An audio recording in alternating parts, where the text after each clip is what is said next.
I put vegetables in all my food so my roommate's kid won't eat them. The mom is upset. I 26F live in a rented house with a single mother 30F and her son 6. I had another person living with me but they moved out and the mother moved in. I don't mind living with her and her kid. It's fine and we kind of do our own thing. I spend a lot of time at my boyfriend's place or working. Our work schedules collide so we really don't interact much, but when we do it's fine. No issue there. I want to start with saying that she clearly struggles financially, but I don't think it's an excuse. I don't make lots of money either. However, I've noticed that my food would go missing or portions would be taken from it. I assumed it was her kid, so I asked her if she'd stop him from eating my food. I was calm about it and she just said she would. It didn't really upset me when it first started. It started getting annoying when I'd get home from work and expect to have a meal's worth of leftovers in the fridge only to see it picked through or just gone.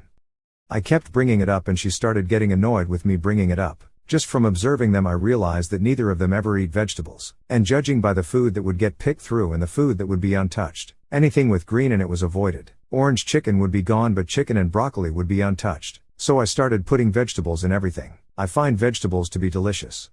And anything green or not a potato does not get eaten. So I could mix some bell peppers into the food and it would be fine. I make a big portion of vegetables pretty frequently anyway, so I just started putting it in everything I eat. If I had leftover mashed potatoes I'd pour green beans in and mix it up. If I had leftover cheesy/bacon fries I'd pour broccoli all over it and mix it in. Usually my homemade stuff has vegetables in it, but I started making sure everything did. I made a pot of mac and cheese, the kids' favorite thing, and poured in roasted Brussels sprouts, which is actually delicious to me and I'm eating more vegetables so it's a win-win. She had been seeming annoyed but we were all home when I made the pot of mac and cheese. She was in the living room and saw me get out the Brussels sprouts and was like, "What are you going to do with that?" And I poured them in. She said I was being greedy and annoying. I just said I like Brussels sprouts and that was it. She said we need food and I told her to go get some. Or stop buying only prepackaged things and your money will go further. I think she sees this as some big act of revenge, but I just simply want to be able to eat my food. Also want to add that the sharing is not the issue.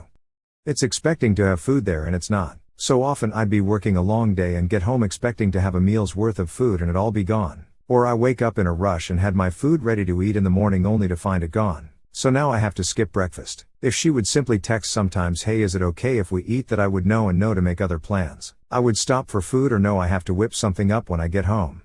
Also, I think eating the last of someone else's food is crazy and rude. If someone makes a big pot of something and you ask for a serving, sure. But if someone made something and there is one serving left and you eat it without permission, that is evil as hell.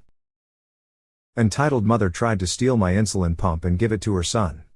I have a condition known as type 1 diabetes. I have had it since I was 1 and became pretty good at controlling it. I just got a new insulin pump, because my previous one was old, and it kind of looks like an iPhone. I was at a wedding party, and was minding my own business until I feel my pump being pulled on. I looked down to see that a little kid, maybe 5 or 6, was pulling on it. Me, "What the, you can't have that, it's not a toy." The kid runs off. I thought he was gone, but he just went to get his mom. "Mother, would you please let my son have your phone?" At this I realized that the kid thought my pump was a phone. I started to explain but then this happened. Me, "Sorry, you can't have it, it's not." "Mother, you selfish teenager, you don't deserve to have a phone. Give it to my son right now." Me, "It's not a." The kid starts crying and screams, "I want it." He then starts frantically trying to pull it out, but I don't let him. Me, "Get your brat out of here before I call the police." I pull out my real phone as a warning, and the entitled mother says, "You have 2 phones, give him the other one." She grabs my pump, and pulls it out of my skin. My stomach started bleeding at an alarming rate. I started to scream in pain, as the mother gives my pump to kid. She then says, "It's just a phone, stop screaming." She then noticed that my shirt was covered in blood and takes the insulin pump out of baby's hand, and gives it back to me, as if she hadn't just pulled my pump out of my skin. "Mother, sorry, I thought it was a phone." She grabbed her baby by the hand and ran out of the building quickly. I walked back into the party, and told my mom. She drove me home and I put my pump back in. A few weeks later, I noticed the spot that the pump was on got an infection. I saw her at Walmart the next day. "I am fine, it has been some time." My dad alerted the police, but since we didn't know her, I can't remember what she looked like. Am I the asshole for refusing to leave the store with my dog? I have an invisible disability and a service dog. She's a cardiac alert dog. I bring her everywhere, and it has been such a big quality of life difference for me. Yesterday I was in Bulk Foods buying some supplies and brought my dog with me. While I was buying candy, a girl nearby started crying. The mother walked over and started demanding that I leave the store immediately. I tried telling her that my dog was working and was not a pet. She wasn't having it and didn't believe me because I was too young to have a medical condition. She said that regardless of whether or not my dog was an authentic working dog, her child had autism and was terrified, so I had to leave immediately and wait until they were done shopping until I could come back inside. I refused and continued shopping. I simply went to another area of the store to get the rest of the stuff on my shopping list. The woman had to bring her child and leave the store because she was too scared. The entire time, she kept saying I should be ashamed of myself for scaring a child and refusing to leave. Also, yes, my dog was wearing a harness with patches on it to clearly identify it as a service dog and to not distract while she's working. Karen called the cops on my service dog and accused me of being too young to be disabled again. So, I saw the Karen with her child again. But this time in Walmart while I was grocery shopping. I made the mistake of ignoring my dog when she was alerting to my heart rate. I genuinely thought she wanted the sandwich I was eating. Boy was I ever wrong. I ended up really dizzy and out of breath and had to sit down in the corner of the store while she was doing deep pressure therapy. I must have been on the floor for about 10 minutes. During that time, a staff member at Walmart came over to check on me and ask if I was alright. They gave me a free bottle of water as well and I am very appreciative of that. Anyways, while I was down, the same child saw me again from a distance and had another meltdown. The child's mom already explained to me last time that her daughter had autism. She was screaming and crying about my dog being there because she was terrified.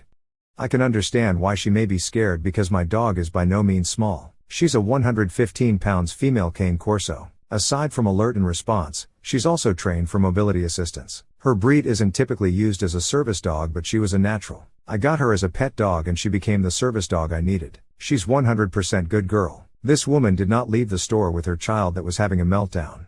Instead, she had the audacity to call 911 on me. Eventually the cops did show up and she kept shouting that I was faking having a disability because I was too young to actually be disabled again. That it was illegal for me to have my service dog anywhere near food indoors and that people like me are the reason why she has had to suffer lockdowns.